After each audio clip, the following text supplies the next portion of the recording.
வணக்கம். ட்ரேடிங் அரிமா YouTube channel சார்பாக உங்களை அன்புடன் வரவேற்கிறேன்.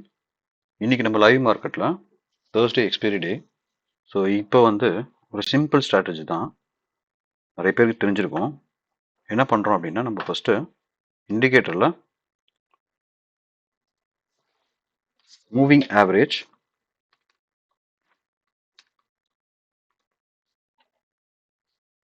ரிப்பன் அப்படின்னு இருக்கும். ஸோ அந்த ஸ்ட்ராட்டஜி எடுத்துக்கோங்க. எடுத்துட்டு என்ன பண்ணுறோம், மொத்தம் எல்லாத்தையும் கிளியர் பண்ணிக்கிறேன். ஃபஸ்ட்டு இதில் செட்டிங்ஸில் ரெண்டு எஸ்எம்ஏ மட்டும் வச்சுக்கோங்க. இங்கே இஎம்ஐ செலக்ட் பண்ணிக்கோங்க.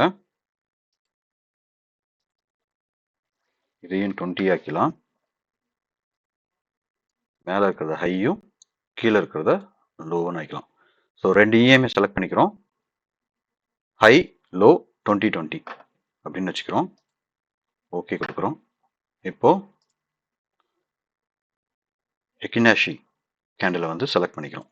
இப்படி செலக்ட் பண்ணிட்டோம் அப்படின்னா இப்போ மார்க்கெட் 5 மினிட்ஸ் கேண்டில் வச்சுக்கலாம். ஸோ ஈஸியாக இருக்கும். சரிங்களா? So 5 minutes candle bank Nifty ரெண்டுத்துலையுமே அது யூஸ் ஆகும். ஸோ இப்போ என்ன அப்படின்னா,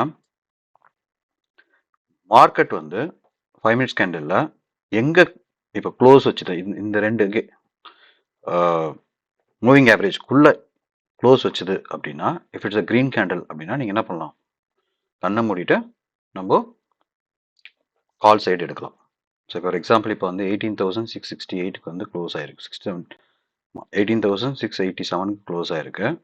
ஸோ நீங்கள் என்ன பண்ணலாம் அப்படின்னா, 18,687க்கு மேலே வந்தாலே நீங்கள் என்ன பண்ணலாம், உங்களுக்கு மார்க்கெட்டில் நீங்கள் ஓப்பன் பண்ணலாம். இது 18,600 காலை பை பண்ணிடலாம்.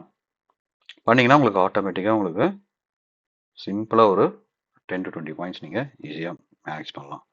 அதே மாதிரி இந்த லோ இருக்கு இல்லையா, இந்த மூவிங் ஆவரேஜ், அதை க்ளோஸ் பண்ண உடனே, ஸோ இப்போ நீங்கள் இங்கே எடுத்திருந்தீங்க அப்படின்னா இங்கே க்ளோஸ் ஆயிருக்கு. பட் இங்கே இதை கூட விட்டுட்டு இங்கே எடுத்திருந்தீங்க அப்படின்னா 18,675 பார்த்தீங்கன்னா 1445க்கு நான் எடுத்தேன் அதை. ஸோ எடுத்தீங்கன்னா ஆல்மோஸ்ட் உங்களுக்கு ஸ்டில்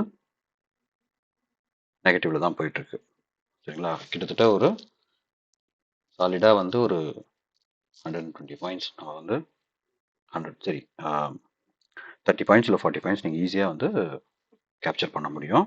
இது ரொம்ப சிம்பிள் ஸ்ட்ராட்டஜி. இதை நீங்கள் இன்னும் மெருகேற்றி நம்ம இண்டிகேட்டரை யூஸ் பண்ணி நம்ம தெரிஞ்சுக்கணும் அப்படின்னா, ரேங்க் அப்படின்னு சொல்லிட்டு ஒரு இண்டிகேட்டர் இருக்கு, ரேங்க் டெல்டா அப்படின்னு சொல்லிட்டு.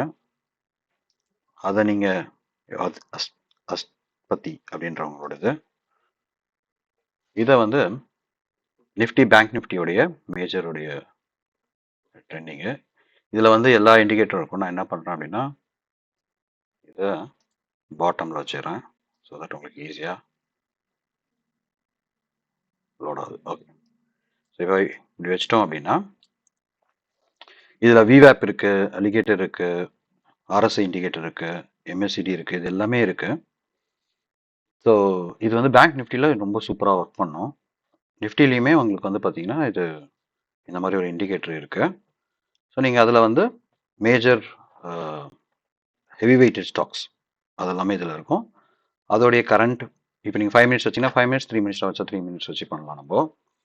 ஸோ இதில் நல்லா உங்களுக்கு ஓரளவுக்கு ஒரு 10 to 20 பாயிண்ட்ஸ் ஈஸியாக நம்மளால்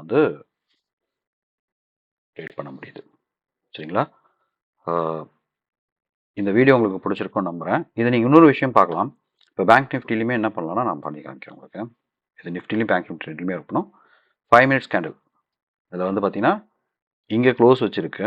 ஸோ நீங்கள் 44,195 கரெக்டாக 250க்கு எடுத்திருந்தீங்க இன்றைக்கி அப்படின்னா, ஸ்டில் நெகட்டிவ் ட்ரெண்டில் தான் இருக்குது. உங்களுக்கு எல்லாமே செல் மோடில் தான் இருக்குது.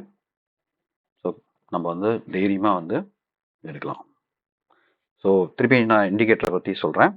ஃபஸ்ட்டு மூவிங் ஆவரேஜ் ரிப்பன் இருக்கும். இண்டிகேட்டரில் போயிட்டு மூவிங் ஆவரேஜ் ரிப்பனை செலக்ட் பண்ணிக்கோங்க. அதில் செட்டிங்ஸில் போயிட்டு ரெண்டு இது மட்டும் செலக்ட் பண்ணிக்கோங்க. அதில் இது இஎம்ஐ ஆக்கிக்கோங்க, ஹை அண்ட் லோ, அப்புறம் 2020. ஸோ இது ரெண்டுத்தையும் வச்சுட்டு ஓகே கொடுத்துருங்க. அவ்வளோதான் நம்ம பண்ண வேண்டியது. ரேங்க் டெல்டா இது ரெண்டுத்தையுமே வச்சு நம்ம என்ன பண்ணலாம்னா, இந்த லோவை கட் பண்ணிச்சுன்னா நீங்கள் புட் கால் போகலாம். இந்த லோக்கு மேலே வந்து க்ரீன் கேண்டில் வந்து க்ளோஸ் வச்சுது அப்படின்னா நீங்கள் சிஇ போகலாம். ஸோ நீங்கள் பார்த்தீங்கன்னா இது கிளியராக தெரியும். இப்போ இங்கே லோக்கு மேலே ஹைக்கு போனாலும் நம்ம என்ன பண்ணலாம், க்ரீன் கேண்டில் க்ளோஸ் வச்சுதுன்னா நீங்கள் ஆல்மோஸ்ட் இங்கே பார்த்தீங்கன்னா எவ்வளோ எடுக்க பாருங்க. நீங்கள் மார்னிங்கு 9:30க்கு க்ளோஸ் வச்சுது. ஸோ 9:30லேருந்து கிட்டத்தட்ட உங்களுக்கு, சரி நான் இங்கேயே எடுக்கிறேன்னு வச்சுக்கோங்க, தட் இஸ் 44,281 நம்ம எடுத்திருந்தோம் அப்படின்னா கிட்டத்தட்ட 200 பாயிண்ட்ஸ் உங்களுக்கு. 44,281 ப்ளஸ் 250 பாயிண்ட்ஸ், 200 பாயிண்ட்ஸ் மேலே நீங்கள் ஈஸியாக வந்து கேப்சர் பண்ணிக்க முடியும். அதே மாதிரி இது கட் பண்ணோடனே, இந்த லோவை கட் பண்ணோடனே இங்கே கூட நம்ம தேவையில்ல, ரிஸ்க்குன்னு நினச்சா கூட இந்த லோவை இங்கே கட் பண்ணும்போது நம்ம எடுத்திருந்தோம் அப்படின்னா, ஈவன் இங்கே எடுத்திருந்தா கூட 44,344க்கு எடுத்திருந்தா கூட நமக்கு ஈஸியாக வந்து உங்களுக்கு ஒரு 80 to 90 பாயிண்ட்ஸ் நம்ம ஈஸியாக நம்ம 50 பாயிண்ட்ஸ் மினிமம் ஈஸியாக நம்ம போனோம், நமக்கு ஈஸியாக நம்மளால் கேப்சர் பண்ண முடியும். ஸோ இது வந்து ரொம்ப சிம்பிள். எதை பற்றி நம்ம எந்த நிறைய இண்டிகேட்டர் யூஸ் பண்ணணும்னு அவசியம் கிடையாது. இதை வச்சு நம்மளால் ட்ரேட் பண்ண முடியும். இதை பேக் டெஸ்ட் பண்ணி பார்த்துருக்கேன், நல்லா தான் ஒர்க் பண்ணுது. நீங்களும் டெஸ்ட் பண்ணி பாருங்கள். இது ஃபுல் அண்ட் ஃபுல் எஜுகேஷன் பர்பஸ்க்காக தான். ஸோ நீங்கள் ட்ரேட் எடுக்கிறதுக்கு முன்னாடி உங்கள் செட்டப்பில் இது ஃபிட் ஆகுதா பாருங்கள். இது ஒர்க் அவுட் ஆச்சுன்னா ஒர்க் அவுட் ஆச்சுன்றதும் நீங்கள் கமெண்ட்ஸில் சொல்லுங்கள் எப்படி இருக்குன்றத. இல்லை இது ஒர்க் பண்ணலைன்னாலும் ஏன் ஒர்க் பண்ணல, எப்படி மிஸ் ஆகுதுன்ற சொல்லுங்கள். நிறைய பேருக்கு அது பயனுள்ளதாக இருக்கும் நம்புகிறேன். இந்த வீடியோ பிடிச்சிருக்குன்னு நம்புகிறேன். வீடியோ பிடிச்சிருந்தா லைக் பண்ணுங்கள், ஷேர் பண்ணுங்கள், சப்ஸ்கிரைப் பண்ணாலும் சப்ஸ்கிரைப் பண்ணுங்க. நன்றி, வணக்கம்.